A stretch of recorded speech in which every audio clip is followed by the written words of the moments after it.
ông vuiវិញôngបកកាលបះឲ្យដែលមានពាក្យកំសៀវ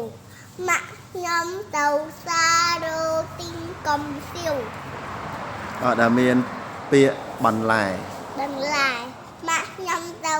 សារទិញបន្លែបង្កើតល្បែងដែលមានពាក្យបង្រៀនប៉ាខ្ញុំជាគ្រូបង្រៀនត្រឹមត្រូវបង្កើតល្បែងដែលមានពាក្យដើរលេងខ្ញុំជិះកង់ដើរលេង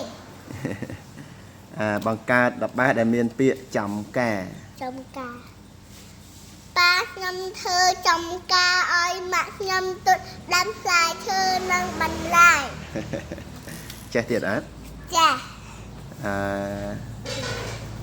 បង្កើតល្បែងដែលមានពាក្យបង្កងអីគេបង្កងអូខេ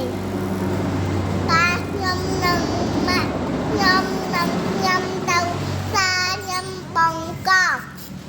ត្រឹមត្រូវឥឡូវបង្កើតល្បែងដែលមានពាក្យស្រេកទឹក